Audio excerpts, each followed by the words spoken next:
That's going to be a blast tomorrow. We'll get more info on who's coming on for that, but let's keep it going here with our senatorial candidates. We'll bring on Fred Bordallo, Jr., Democrat candidate for senator. Good morning, Fred. Good morning, Chris. Good morning, Sabrina. Number 6, Democrat. Yeah, there you for go. The Guam legislature. Is he up on Zoom? Yeah.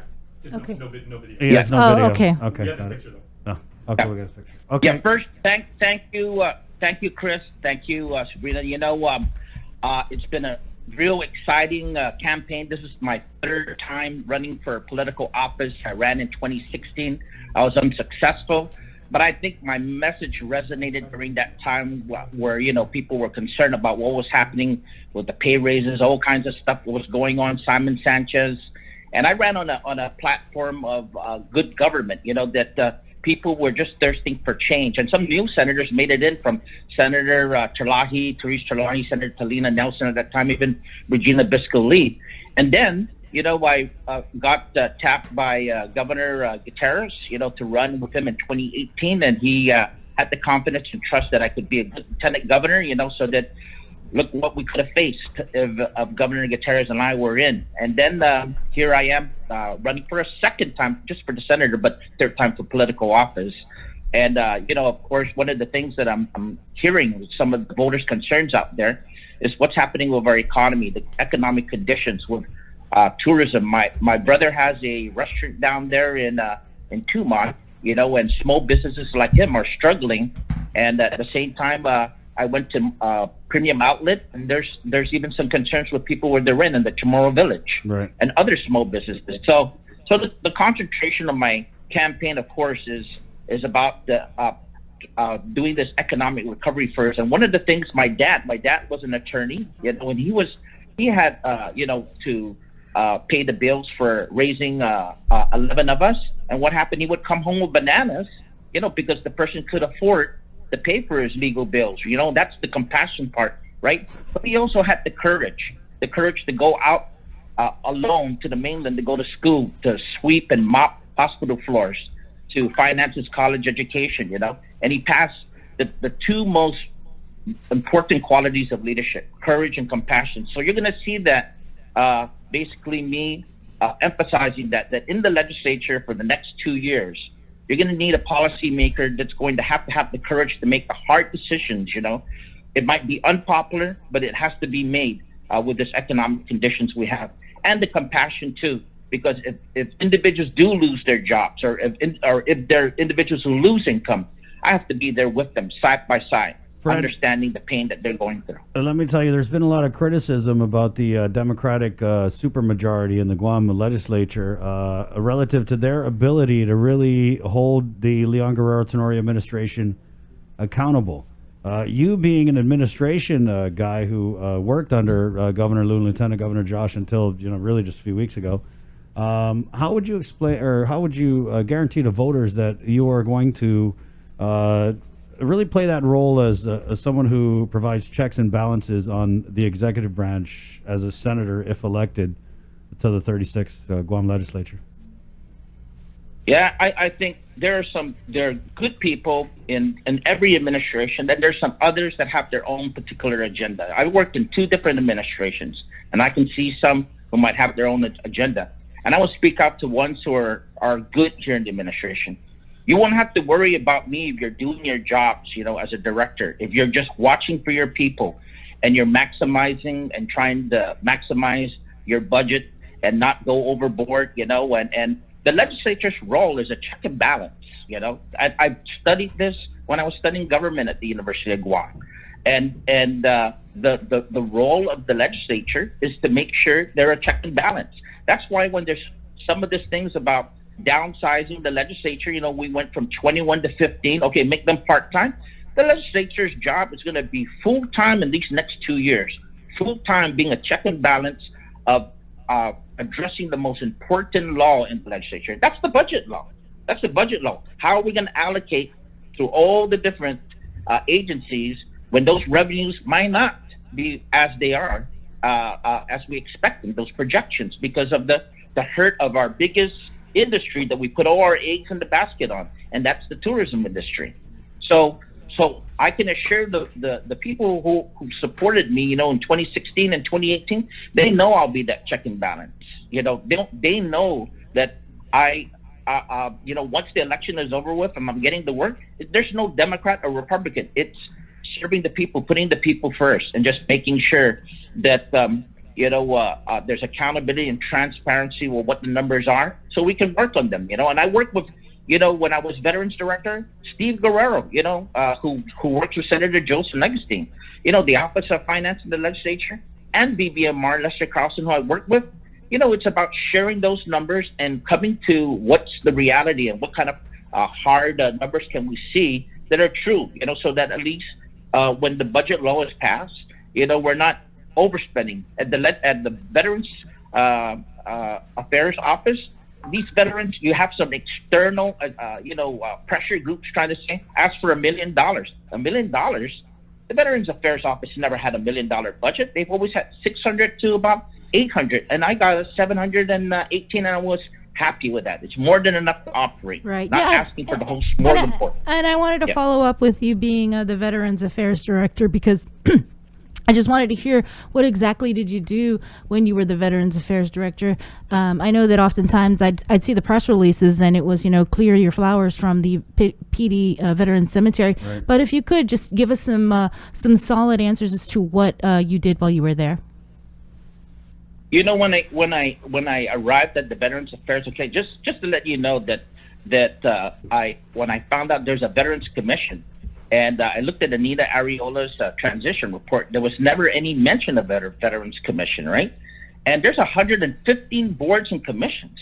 Mm-hmm. Some people don't even show up. They've been and the discussions on that transition report was that, you know, Guam has 115 to that.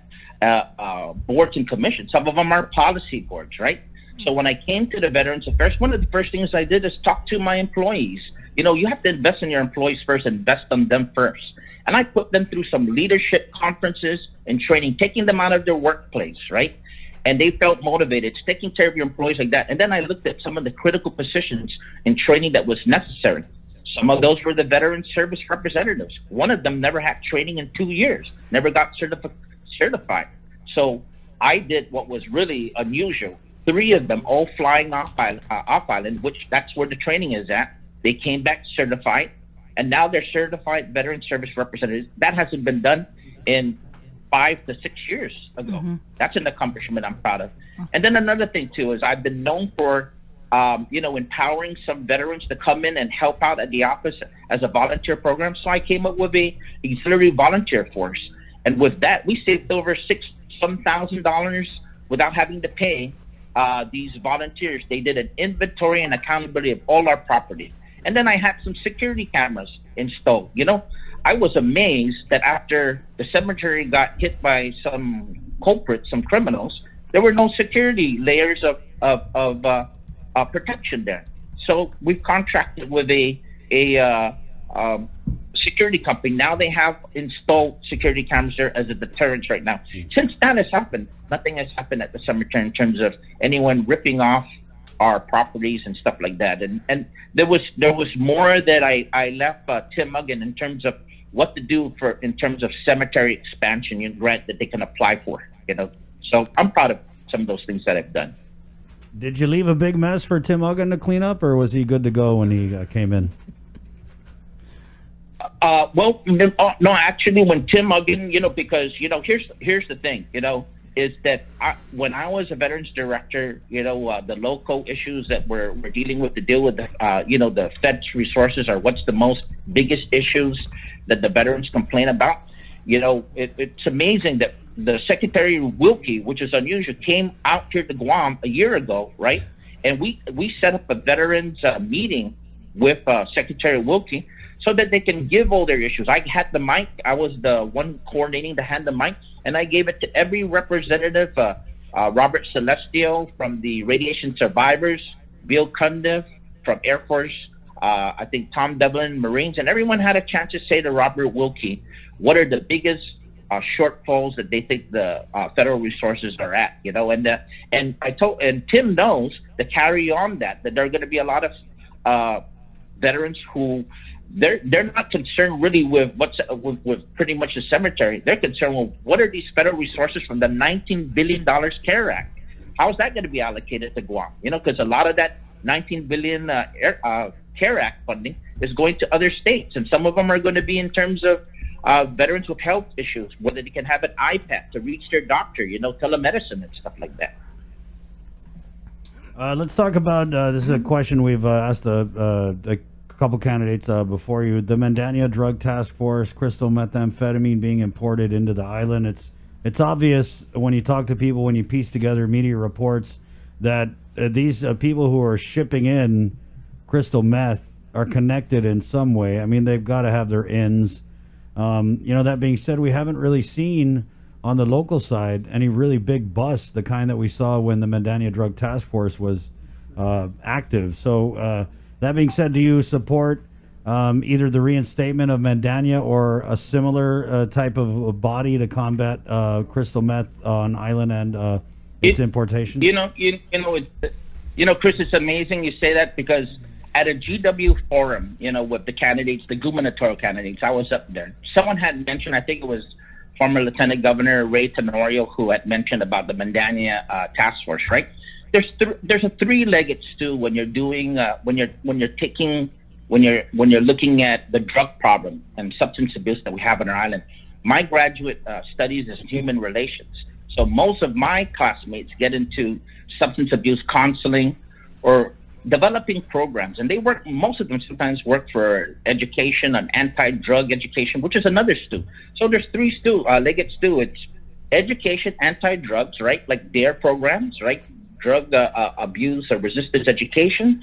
And then there's treatment, for the individuals who are addicted to drugs, substance, new beginnings, programs like that, and actually building a place where people can go for drug rehabilitation, right? Department of Corrections isn't a place for drug, rehabilitation. That's a prison to confine people, for criminal violations, not for drug rehabilitation. Street Crimes Task Force.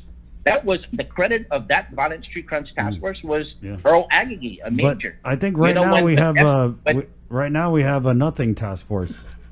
It's an invisible task force. So that's what I was asking, Fred, is do you support maybe doing something to combat crystal meth instead of doing what we're doing? This is what you can expect. The voters can expect in the legislature. When I get into the legislature, especially when it comes down to, because some people say, "Oh man, you have a law enforcement, homeland security background, so maybe what kind of difference would you make when you call for a roundtable discussion among law enforcement, Guam police and other other law enforcement agencies engaged in the drug enforcement?" And I said, we're missing some people. I want some, mental health, behavioral health, in there. And I want some people from education in there in that roundtable discussions. Now we're going to come with a strategy. Well, where's this? Let's look at the data here in terms of, it's evidence-based, solutions we should work on. So if you're going to say, a Mandania Task Force and it's just the law enforcement, but you see no statistics, the statistics come back with how many arrests. Where's the statistics on how many successful addicts have been rehabilitated or are off of that? Where's the good story and narrative of that? Or where's the one with how many education pieces were invested on that reached out to our youth and our young adults? Okay. The high risk. Fred, we got 30 seconds. If you could, your closing statement. Why should people vote for Fred Bordallo for senator? Well, first of all, again, thank you, Sabrina. Thank you, Chris, for giving me the opportunity. When it comes down to what kind of policymaker you're going to need at the legislature for these next 2 years, with the economic conditions you're going to need, even the public safety challenges, and also investing in our youth and our military veterans too, and their issues too, and the budget bill. You're going to have an individual, myself, I can tell you that from all my time of engaging in research, engaging and talking to people, having the courage and compassion, to make those hard decisions that's going to happen in the next 2 years, which the first thing is going to be the economic situation. You can trust me. Governor Cabo trusted me as a chief of police. Governor Gutierrez trusted me as a partner to be the lieutenant governor had we been successful. And Governor Lulun Guerrero trusted me to be her veterans point person, for Veterans Affairs for military. I hope that you can trust me. Each and every one of you can trust me to make the hard decisions, to make the right decisions, because it will be about courage and compassion. My mom was a nurse. As a public health nurse, she had to go into places that took courage, and she helped heal people with the situation they had. I want to bring some of this healing back and make Guam sort of like what we did on our campaign with people helping people. It's just making people first as a priority and really making the decisions based on evidence-based. Where's the data and everything else, right? So I ask for your vote. I'm number 6, Democrat side, Fred Bordallo Jr. And Lily, it's our anniversary, our 32nd anniversary. So I just wanted to plug that in. Thank you for being by my side, my family and friends and supporters. And I also celebrate my 31st birthday on July 28th. Oh, good. My 61st. Oh, So 31, wow. years old. because I thought I had another bit 31-year-old on the line. Yeah, I'm a little bit wiser. So don't unplug us manamko, okay? Even when I don't go up to the line. Okay, Fred, thank you, and happy anniversary and Happy happy anniversary. birthday. Okay, I'll see you there.